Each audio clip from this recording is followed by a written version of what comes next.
am Butumelo Ndembe, and today I'm in conversation with Mike Anderson, founder and chief executive officer of the National Small Businesses Chamber, Professor Jacques Snyman, medical director of Agility Health and the medical advisor for Health Squared. Mike, small businesses have been unable to operate due to COVID-19 and the national lockdown. What relief efforts announced by the president, including the $2 billion to assist SMEs and income support for workers, are surely welcome? What is the sentiment you are picking up from the small business community? Thank you for that. Over the past 2 weeks, 3 weeks, it's been an absolute tragedy. And, there are relief programs in place, there's grants in place. But the real tragedy comes into this is that, many small businesses, as you said, the small business sector is the mainstay of our economy, it's the engine of our society, and it's the future of job creation. The jobs of the future are not coming from big business, they're coming from small business.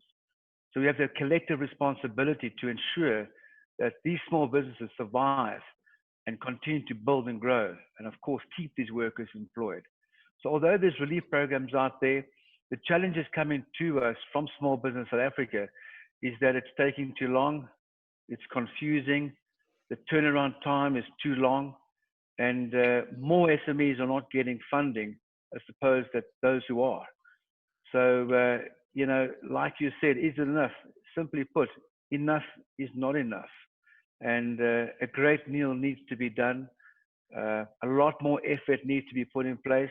And more importantly, there needs to be cohesive, direct communication on showing these SMEs exactly where to go, what to do, and what they need to do to apply for funding or for grants.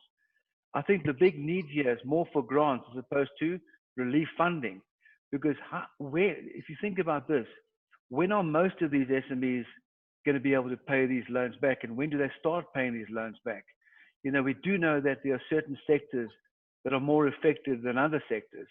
For example, the hospitality, retail, tourism are the most affected. And of course, when can these businesses, a typical guest house or a small coffee shop that not only is going through this crisis right now, the crisis really comes as, of course, people ask me, when will these small businesses come back to an old normal? Well, we're not sure if that's going to come fairly soon, but getting towards level 2 and level 1, and yes, to a certain degree, level 3, how long is that going to take? And this is really crippling the small business sector, because as we do know, the inflow of customers drives cash flow, and cash flow drives the expenses. Small businesses are unable to pay their landlords, they're unable to pay their staff, they are unable to pay their normal monthly expenses. And what we do know, tomorrow is the end of the month. More than 1.8 million workers in a small business will not receive a paycheck. Prof. Snyman, for many of us, COVID-19 and the experience of lockdown has been quite stressful. For employees, whose employers may or may not be in a position to pay them in full over lockdown, there are many stresses that could come to head at this time. This could range from financial worries to personal legal issues, and I think we all have a heightened concern over our health at the moment. Among those businesses that are registered on Agility Corporate's program, what assistance is available to alleviate these burdens? Yes, it's a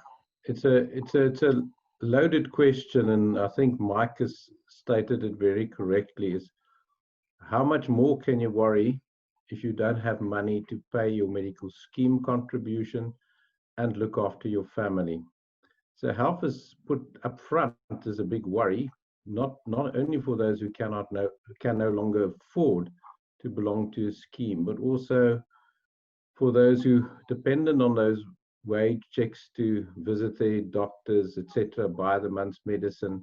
It's not going to happen. So what we have done is we've engaged with our community, with other words, those SMEs that belong on our programs, to assist them, to provide them with online support, the psychosocial support. There's a helpline which you can phone to make sure that you can get the appropriate psychological assistance, because we must remember that this is not only the financial stress, it's true stress and depression that we are seeing now. And this is a different toll than only the worry about contracting the virus, going into hospital because I've got sudden disease.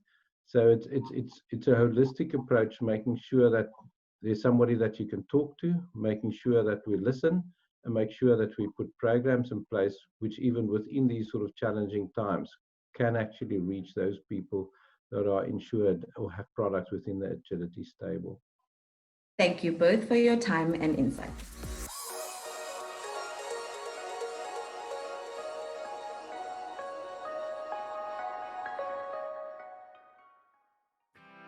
Thank you for joining us in this week's episode of An Industry in Focus, SMMEs.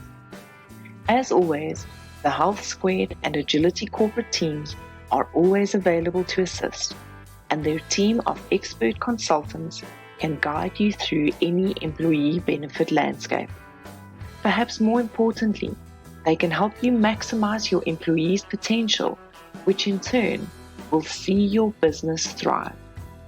We look forward to welcoming you again as we continue to discuss An Industry in Focus, SMMEs.